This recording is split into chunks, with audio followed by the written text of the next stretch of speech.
एक बार ठाकुर जी की पाग बांध रहे थे, ठाकुर जी का श्रृंगार कर रहे थे, तो पाग बांधते बांधते ठाकुर जी कभी कभी खेलते हैं अपने श्रृंगारियाओं के साथ, जो ठाकुर जी की सेवा करते हैं उनके संग ठाकुर जी खूब खेलते हैं। तो हरिराम व्यास जी के संग ठाकुर जी खेल रहे थे। कैसे? वो पाग बांधे और जैसे ही पाग बांध करके पाग के ऊपर सिरपेच लगाने के लिए नीचे सिरपेच उठावे, इतने में क्या देखें कि पाग ढीली हो गई, पूरी मुंह पे आ गई, नीचे गिर गई। एक बार, दो बार, तीन बार, चार बार, 6-7 बार जब पाग बांध दी और बार बार खुलने लगी, तो हरिराम व्यास जी बोले ये पाग पहननी नहीं है, शायद इनको दूसरी लाता हूं। दूसरी पहनाई तो वो भी उतार दी। तीसरी पाग लाए और जब तीसरी पाग बांधी तो किसी ने बाहर से आवाज लगाई, बोले जल्दी दर्शन खोलो, इतने सारे दर्शनार्थी खड़े। तो हरिराम व्यास जी बोले जय जय, बहुत देर रह गई है, सुबह से मैं पाग बांधवे में लगूं, जल्दी तैयार हो जाओ, बाहर सबन को दर्शन करने। पाग बांधी, ठाकुर जी ने अब की बार भी पाग उतार दी। तो इतना गुस्सा आया हरिराम व्यास जी को, वो उधरी हुई पाग ही छोड़ दी मुंह पे, बोले ऐसे खड़े रहो, अब ऐसे दर्शन दे दूंगा सबको।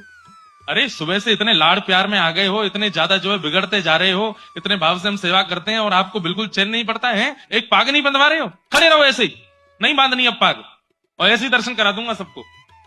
अपने पुत्र को बोल गए, भोग आदि पधरा करके दर्शन खोल देना, मैं जा रहा हूं। बोले पिताजी गुस्सा क्यों? बोले ये ऐसे ही काम है यहाँ के, छलिया के पूरे दिन यहाँ की सेवा करते रहे, एक पाग ना बंधवा रहो, गुस्सा करें।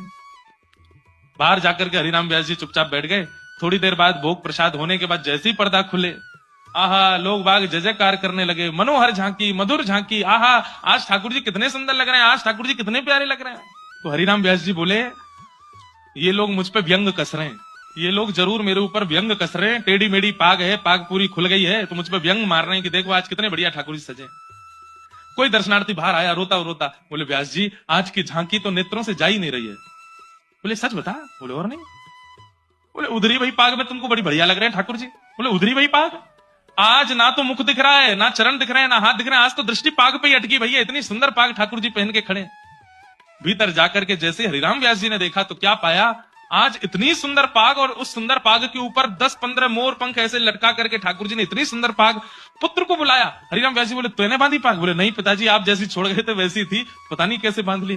तुरंत हरिराम व्यास जी के नेत्र बंद हो गए और नेत्र बंद होते ही मन में झांकी प्रकट हुई, क्या कि मैं तो उधरी भाई पाग छोड़ के बाहर चलोगे और गुस्सा में। तब प्रिया जी, तब किशोरी जी आई और किशोरी जी ने आकर के देखी है ऐसे बुरे बावड़े से बन के खड़े हो ठाकुर जी, ये पाग क्यों नहीं बांधी? बोले आज मोए आपके हाथन से बंधवावे को मनो, या हमारे हरिराम व्यास को परेशान कर रहे हो, अब आप आए गई हो, अब आप ही बांधो। तो आज की पाग किशोरी जी ने बांधी है ठाकुर जी को, इसलिए इतनी सुंदर लग रही है।